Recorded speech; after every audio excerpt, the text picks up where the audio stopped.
Everyone is very anxious and excited about the start of the Georgia-Alabama game. The happy tailgaters set up their tents, grills, and big screen TVs for the game.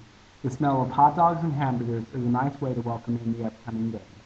You see the delight on the fans' faces as they sit enjoying the company of friends and family as they hang out all over campus. People come from all over the world to experience the exciting atmosphere at UGA before the football game. The presence of ESPN's College Game Day created a lot of excitement and hype on campus. Some fans even camped out all night just to be front row for game day. The game was declared by Coach Mark Richt to be the annual blackout game, which put even more pressure on Georgia to beat Alabama. As it grows closer and closer to kickoff, you can really tell that everyone is excited. Students with front row tickets have full body paint on. The players show lots of excitement. As the first quarter begins, it starts on a high note, with the cheerleaders, the band, the fans, and the players confident about the game. The cheerleaders have their face tattoos on and are excited about the dogs. The mascot jumping around full of joy to get the crowd worked up to show support for the players. The band running off the field, heads up high in anticipation for the game to come. Uga even looking happy about the game. The defeat of Alabama lingers on everyone's mind. About halfway through the first quarter, something happened, and it seemed like the Georgia players had gotten lazy.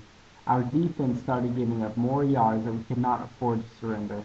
The offensive line also did not protect well, causing interceptions and sacks. This was not the game that everyone had anticipated. Slowly, Alabama took control of the game, getting more and more yards. This increase in yards gained by the Crimson Tide resulted in more touchdowns. The widening score between Alabama and Georgia was not expected at the beginning of the game. It was making the Georgia team look as if they were playing quite carelessly. The Alabama team took a quick lead over the Dogs and made Georgia look really bad. Once the Georgia Bulldogs started playing carelessly, spirits dropped and the team was hurt even more. Even Uga seemed down and out before the game even ended. He was just staring at the field with his tongue halfway hanging out of his mouth. The nervous look in his eyes tells how the game was going without even showing the score. The first half was a total disaster for the Bulldogs. The fans knew that Georgia would have to play really well in the second half to even have the chance to come back. With the first half behind them, the Bulldogs came out in the second half looking to win. The defense played with aggression and tackled everybody who got the ball for Alabama. Early in the third quarter, John Parker Wilson looked to gain some yards for Alabama on a running play.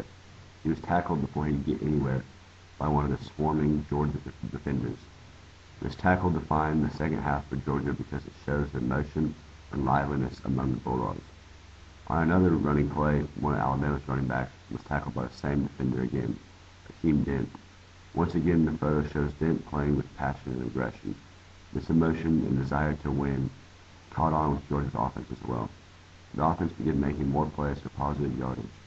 Matthew Stafford was more composed in the backfield in the second half. He was not afraid because he trusted his offensive line to make the blocks.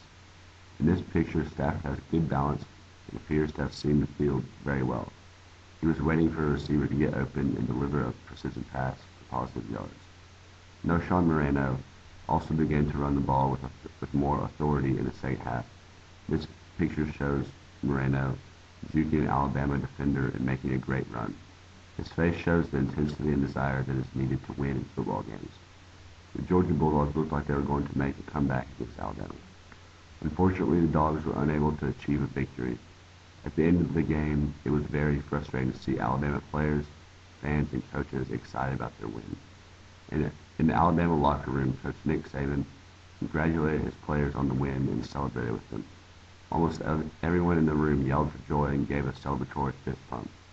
Without knowing the score of the game, anyone who saw the picture could tell from the excitement and happiness in the locker room that Alabama had defeated Georgia.